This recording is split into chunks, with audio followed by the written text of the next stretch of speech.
Hello guys, welcome to my YouTube channel. I am Arshad and today I am going to start the exercise 6.1 of chapter number 6 class 9 general maths lines and angles. Friends, if you have not watched the introduction video, then please go and watch. Link will be in the description and then continue this video. If you have not subscribed to my channel, then please subscribe and press the bell icon so that you will get notification whenever I upload another video. This is my Instagram ID. If you have any doubt regarding mathematics, then you can DM me. I will definitely answer to your question. So let's start without wasting any more time. Exercise को शुरू करने से पहले मैं आप लोगों को कुछ चीज़ें समझाना चाहता हूँ. जैसे मान लो मैंने यहाँ पे एक पॉइंट लिया, तो इस पॉइंट का एंगल कितना होगा? इस पॉइंट का एंगल है 360 डिग्री. आप लोगों को समझ में आ रहा है? ये मैंने क्या बोला, एक पॉइंट का एंगल कितना होता है? 360 डिग्री. आपको फिर भी समझ में नहीं आया तो मैं समझा के दिखाता हूँ. मान लो फिर से और एक मैंने पॉइंट ले लिया, तो मैंने इसके ऊपर ऐसा एक लाइन ड्रॉ कर दिया.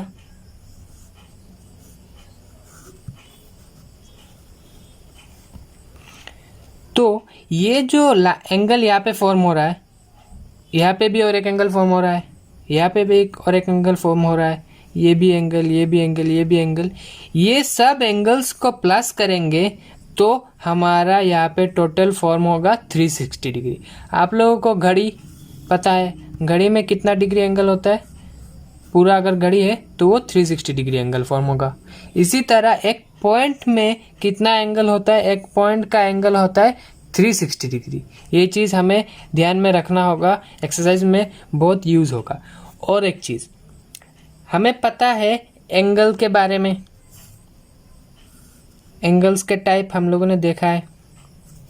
अगर मान लो ये ए बी सी एक एंगल है, कुछ एंगल मान लो पकड़ लो, आप लोग पकड़ लो, कुछ ये 45 डिग्री. तो अगर हमें पूछा जाता है कि reflex of angle A B C निकालो, तो इसका मतलब क्या होता है? Reflex of angle A B C का मतलब ये कि ये जो एंगल ए बी सी है उसका ऑपोजिट वाला जो एंगल है, ऑपोजिट मतलब बाहर में ये एक एंगल फॉर्म हो रहा है, ये जो बाहर से एक एंगल फॉर्म हो रहा है उसी एंगल को हम लोग reflex of angle A B C कहते. तो reflex of angle A B C हमें निकालना है. मतलब अगर क्वेश्चन में पूछता है reflex of angle A B C निकालो, तो हम लोग कैसे निकालेंगे? तो reflex of angle A B C is nothing but 360 degree minus angle A B C. 360 degree क्यों?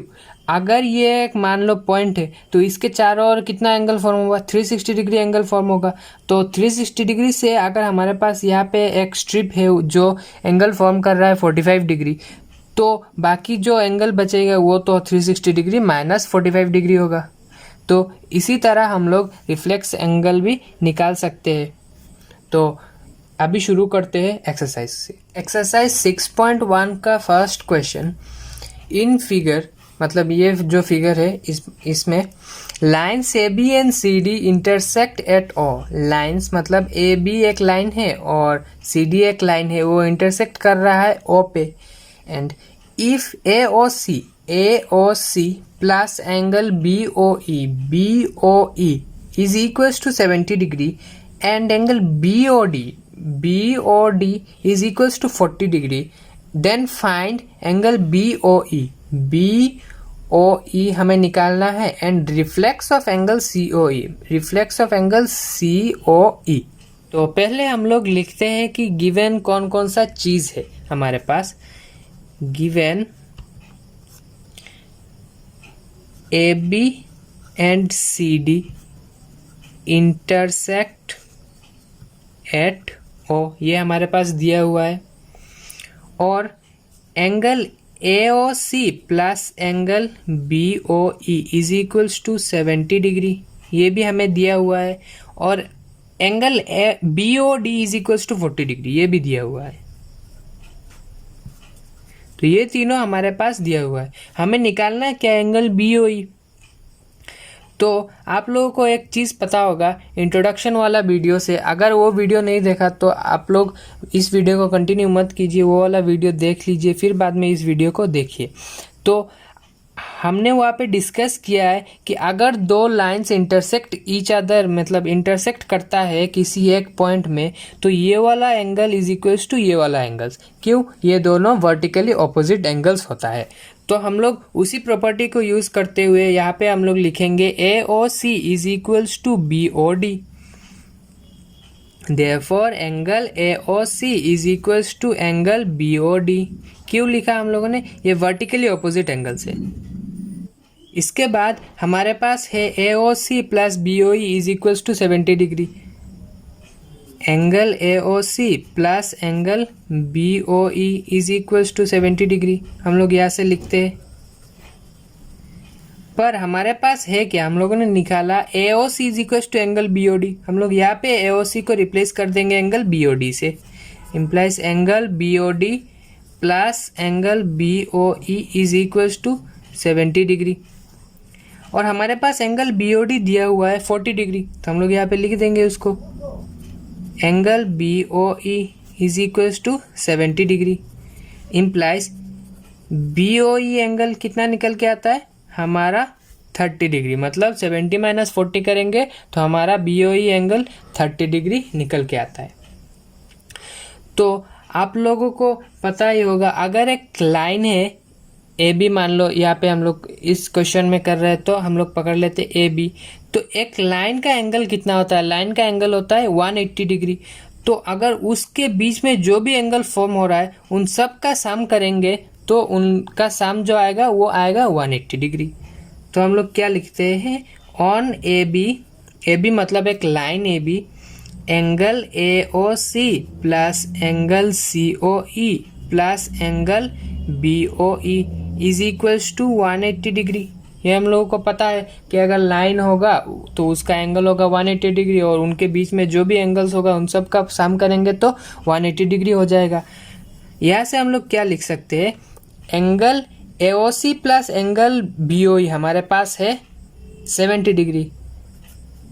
70 डिग्री मैंने इस तरफ नहीं लाया, पर आप लोग समझ जाना कि angle AOC plus angle BOE is equals to 70 degree. Plus हमारे पास बचता है angle COE is equals to 180 degree. Angle COE is equals to 180 degree minus 70 degree implies angle COE is equals to 110 degree. हम लोगों ने निकाल लिया angle COE 110। हमारे क्वेश्चन में पूछा है कि रिफ्लेक्स ऑफ एंगल COE। तो हमें पता है कि अगर किसी एंगल का रिफ्लेक्स निकालना है तो उसका पहले उस एंगल का मेजरमेंट हमारे पास होना चाहिए, फिर बाद में उसको हम लोग निकाल सकते। So therefore reflex angle COE क्या होगा? रिफ्लेक्स ऑफ एंगल COE होगा 360 डिग्री माइनस एंगल COE। तो 360 डिग्री माइनस एंगल COE हमने निकाला 110, तो हमारे पास आ जाता है 250 डिग्री। तो हम लोगों ने इस क्वेश्चन में जो भी पूछा गया था angle BOE and reflex of angle COE वो हम लोगों ने निकाल लिया। तो क्वेश्चन नंबर 2 में lines XY and MN intersect at O। ये एक लाइन XY है और ये MN दूसरा लाइन है, वो इंटरसेक्ट करता है O पे। If angle POY is equals to 90 degree and A is to B is equals to 2 is to 3, then find C। मतलब ये जो C एंगल फॉर्म हो रहा है वो हमें निकालना है। तो हम लोग पहले लिख लेते हैं जो जो चीज़ हमें दिया हुआ है। Given XY and MN intersect at O। Angle POY is equals to 90 degree and A is to B is equals to 2 is to 3। ये हम लोगों का गिवन है। हमें निकालना क्या है? C।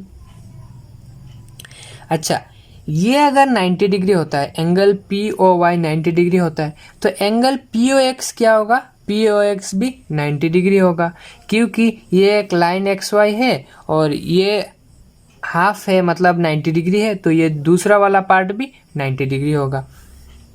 Therefore angle POX is equals to 90 degree. हम लोग साइड में लिख सकते हैं लीनियर पेयर ऑफ एंगल्स।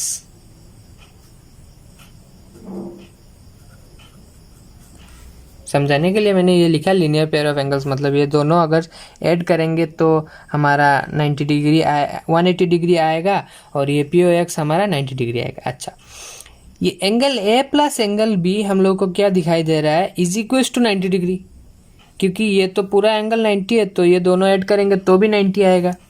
तो यहाँ से हम लोग लिखते हैं angle A plus angle B is equals to 90 degree. अच्छा, और एक चीज़, ये A is to B is equals to 2:3। इसको हम लोग कुछ ऐसे भी लिख सकते हैं, A by B is equals to 2/3। इसको और एक स्टेप आगे जाएंगे तो A is equals to 2/3 B, ऐसा भी हम लोग लिख सकते हैं। अगर ये वाला पार्ट समझ में नहीं आया तो कमेंट सेक्शन में ज़रूर बताना, मैं फिर से क्लियर करने की कोशिश करूँगा। तो यहाँ से हम लोगों ने ए निकाल लिया, तो ए यहाँ पे हम लोग पुट कर देते हैं 2/3 B plus B is equals to 90 degree. तो ये 2/3 एलसीएम ले लेते हैं हम 3, तो 2b plus 3b is equals to 90 degree implies 5b/3 is equals to 90 degree implies b is equals to 90 degree into 3/5, ये 18 54 डिग्री, b हमारा आ जाता है 54 डिग्री। अच्छा, अभी हम लोग ये mn हमारे पास एक लाइन दिया हुआ है, तो angle b plus angle c हमारा 180 डिग्री आता है, क्योंकि वो दोनों लीनियर पेयर ऑफ एंगल्स है। On MN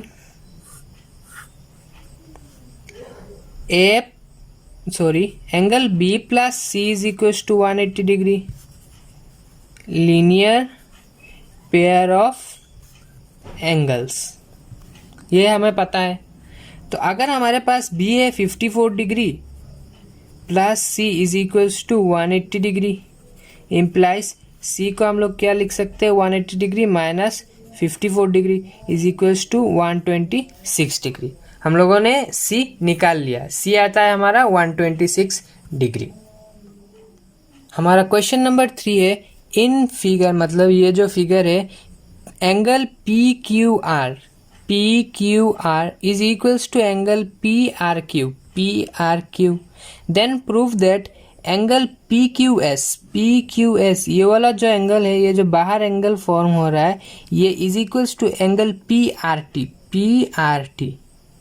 ये दोनों हमारा इक्वल है, ये हमें प्रूव करना है। तो पहले हम लोग गिवन जो हमारे पास है वो हम लोग लिख लेंगे।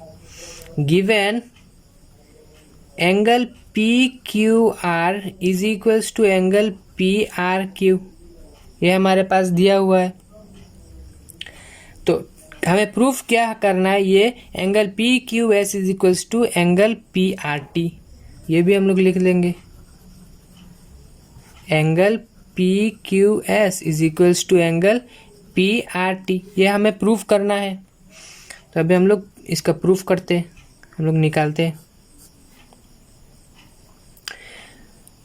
तो हमें पता है angle PQS plus angle PQR is equals to 180 degree, क्योंकि ये एक लाइन है, SR मान लो या ST मान लो, ये एक लाइन है और उसके ऊपर दो एंगल्स है, तो sum of two angles is equals to sum of the two adjacent angles on a line is 180 degree. Linear pair of angles में हम लोग इसको कहते हैं।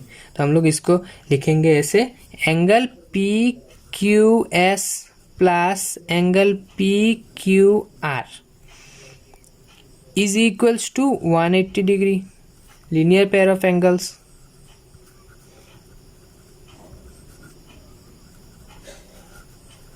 ये हम लोगों ने लिखा। इम्प्लाइज हमारे पास है angle PQR is equals to angle PRQ। PQR को हम लोग रिप्लेस कर देंगे एंगल PRQ से।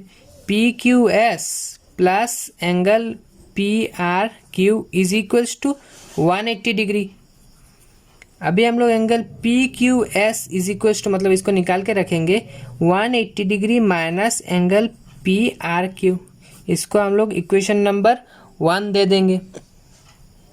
फिर बाद में हम लोग अगेन ये भी एक लाइन है, तो angle PART plus angle PRQ वो भी सम करेंगे तो 180, क्योंकि linear pair of angles. Angle PRT plus angle PRQ is equals to 180 degree, linear pair of angles भी हमें आता है, लीनियर पेयर ऑफ एंगल्स। तो अभी हम लोग यहाँ से एंगल PRT को निकाल के रखेंगे, तो 180 डिग्री माइनस एंगल PRQ, इसको हम लोग इक्वेशन नंबर 2 दे देंगे। तो आप लोगों को कुछ दिखाई दे रहा होगा कि 180 डिग्री माइनस PRQ और यहाँ पे भी 180 डिग्री माइनस PRQ। इसका मतलब है कि हम लोग अगर इक्वेट करेंगे इक्वेशन 1 और 2 को, हमारा आ जाता है angle PQS is equals to angle PRT।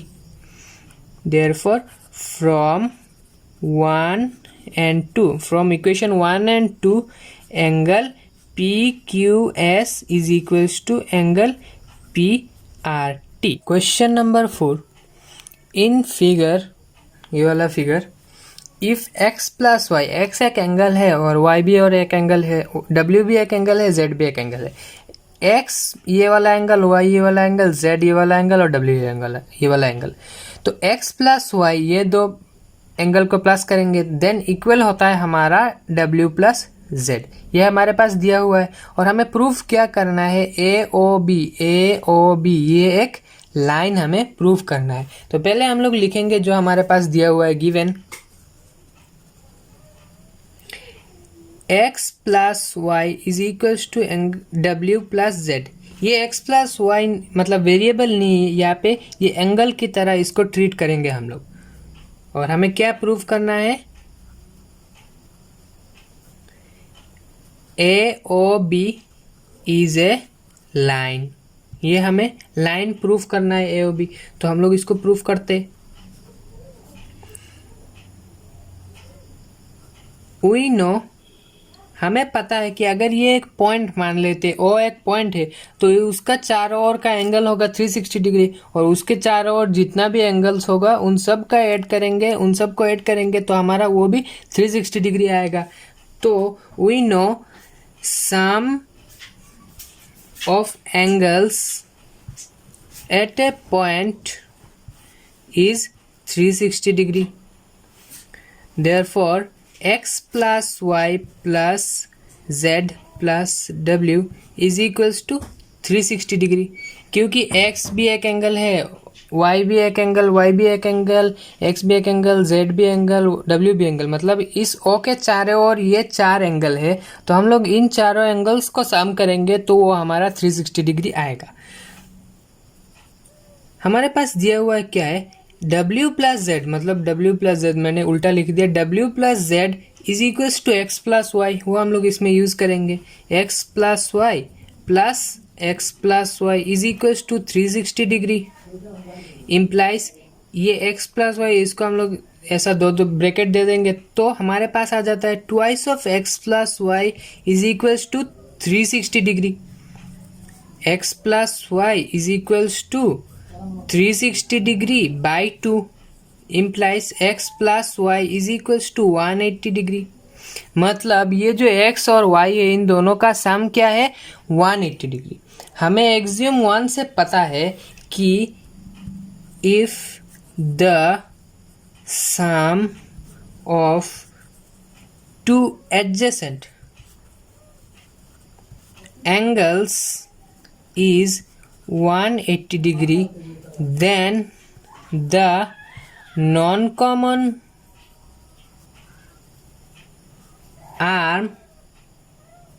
arms form a line। मतलब अगर दो एडजेसेंट एंगल्स का सम हमारे पास 180 डिग्री आता है तो उन दोनों का नॉन कॉमन आर्म, इन दोनों का सम है हमारे पास 180 डिग्री, तो इन दोनों का कॉमन आर्म ये वाला हो गया। हमारे पास नॉन कॉमन आर्म कौन सा है, ये वाला और ये वाला। इसका मतलब है कि नॉन कॉमन आर्म फॉर्म करेगा हमारा एक लाइन। सो हम लोग एक्सियम 1 से ये कह सकते, therefore AOB is a line. ये हम लोगों ने प्रूव कर दिया AOB is a line. Friends, आज का वीडियो में यही तक हम लोग इसको रखेंगे। आगे हम लोग दूसरा वीडियो में कंटिन्यू करेंगे। मिलते हैं अगले वीडियो में।